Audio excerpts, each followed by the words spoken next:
Donc c'est très difficile de faire sa place dans une société malade. À un moment donné, t'en viens à un point dans ta vie où ce que tu vois tellement d'injustice et de souffrance que tu te dis, est-ce que c'est moi qui est fou ou ben c'est la société qui est malade, t'sais? Donc c'est très difficile pour les gens comme moi qui sont spirituels de vivre dans un monde aussi matérialiste.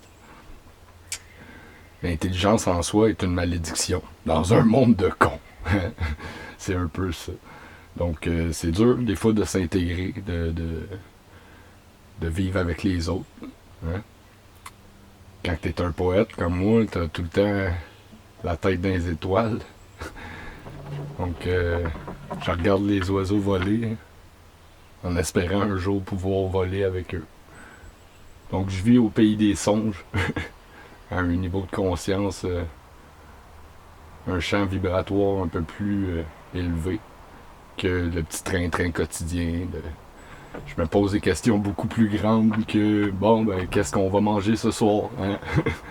Donc, en gros, je dors avec des livres de physique quantique en cuillère, j'écoute des documentaires, j'ai étudié des travaux de Fibonacci, Schnadli, de Schumann, de Tesla, de David Elbaz, Nassim Haramein, Mikhail Rama-Ivanov, les travaux de Frank Wilczek. Donc en gros, j'étudie les fréquences, la géométrie planétaire, leurs effets sur le comportement humain, la psychologie, l'organisation de la matière, comment circulent les vibrations dans une salle de spectacle et à plus grande échelle, si cette salle de spectacle serait notre planète Terre et dans le cosmos. Hein? Je me nourris essentiellement de bouquins sur les anciennes civilisations, la cosmologie, les mathématiques universelles, la racine des mots, les nombres, les premiers symboles dessinés par l'homme, le symbolisme du corps humain, les fractales, les cymatiques. C'est pas mal les champs dans lesquels je puise mes inspirations et j'essaie de pousser les réflexions plus loin. Donc, suite à quelques conférences que j'ai écoutées ici et là, j'ai tiré mes propres conclusions, puis j'essaie de pousser les réflexions un peu plus loin. En gros, ce que j'ai fait, j'ai associé les fréquences que Tesla avait trouvées aux bonnes notes de musique, à vos 7 chakras, aux 7 notes de musique, et à plus grande échelle, aux 7 chakras de la planète. Donc, c'est ces sites organiques qui gèrent le champ vibratoire terrestre. Vous savez, on est dans une espèce de roue où ce qu'on court toujours après de l'énergie. Donc, tu vas mettre de l'essence dans ton véhicule pour aller travailler, pour payer tes factures énergétiques, d'électricité, ton réseau cellulaire, ton réseau Wi-Fi, qui sont tous en fait des ondes et de l'énergie. Donc, on est tout le temps perdu dans ce petit train-train quotidien-là à payer des factures énergétiques. En fait, l'énergie, c'est la source la plus profitable. Donc, si on arrive à permettre d'avoir de l'énergie libre à l'échelle planétaire, ben tout le monde serait un peu libéré de cet esclavagisme qui est en place, de ce système qui en fait ne fait que courir après de l'énergie. Ce que je trouve déplorable, c'est qu'on va utiliser 50 milliards de dollars pour envoyer 3 personnes dans une station spatiale, au lieu d'utiliser ces 50 milliards de dollars-là pour fournir de l'énergie libre à tout le monde ou de l'eau potable à l'échelle planétaire. Donc, ça serait profitable pour 8 milliards d'êtres humains au lieu de 3 personnes dans l'espace. Donc là, tu te dis, c'est vraiment égoïste de la part des gouvernements. C'est vraiment illogique, c'est irrationnel. Il va être temps, un jour va venir où ce que l'humanité va devoir s'unir et investir leur argent aux bonnes places. Hein, pour préserver la biodiversité, l'écosystème. Donc, tu te dis c'est complètement illogique. Ça fait pas de sens. Ça fait pas de sens. Parce que pour l'instant, on est 8 milliards de 1, individuellement. Tandis qu'en fait, on devrait tous être unis vers. Hein, Donc, on devrait former un tout au lieu d'être 8 milliards d'individus.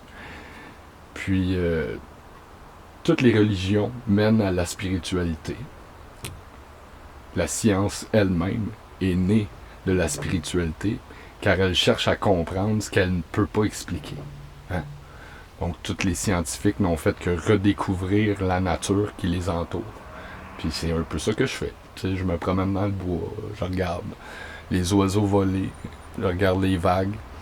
Puis c'est de là que je puise mon inspiration, en fait, de la nature qui m'entoure.